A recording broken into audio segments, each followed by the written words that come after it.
సినిమాను చూస్తే చాలానే ప్రశ్నలు తలెత్తుతాయి. పురాణాల కథలను భవిష్యత్ కాలానికి అనుసంధిస్తూ సైన్స్ జోడించి మరీ తీశాడు నాగశ్విన్. చాలా బలమైన కథ ఇది. దాన్ని అర్థం చేసుకోవాలంటే పురాణాల గురించి ఖచ్చితంగా తెలిసి ఉండాలి. కల్కి సినిమాలో అమితాబ్ బచ్చన్ అశ్వత్థామ పాత్రలో నటించాడు.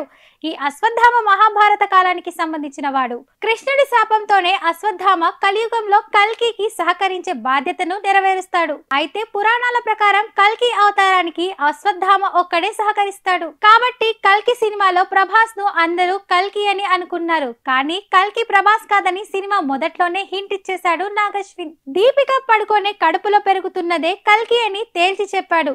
చివరలో ప్రభాస్ ను కర్ణుడిగా చూపించి అందరికి మైండ్ బ్లోయింగ్ ట్విస్ట్ ఇచ్చాడు నాగశ్విన్. దాంతో ప్రభాస్ ఫ్యాన్స్ అందరూ షాక్ అవుతున్నారు. అసలు కల్కి ఎవరు అనే టెన్షన్ అందరిలోనూ ఉంది.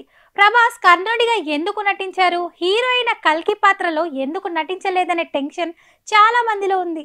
అయితే సినిమాలో జాగ్రత్తగా గమనిస్తే కర్ణుడు, అశ్వత్థామ, అర్జునుడి పాత్రల్లో ముఖాలను చూపించాడు నాగశ్విన్.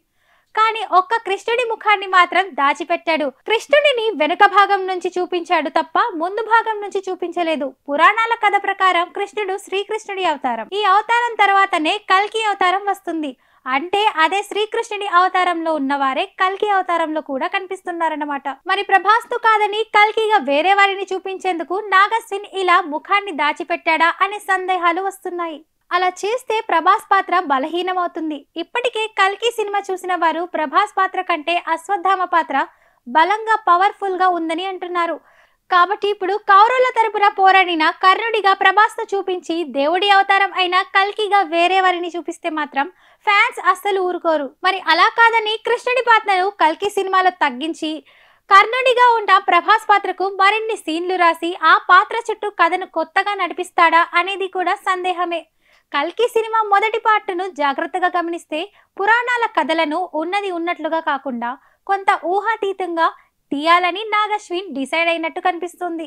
మరి సెకండ్ పార్ట్ లో ఏమైనా ట్విస్ట్ ఉందా అనేది చూడాలి.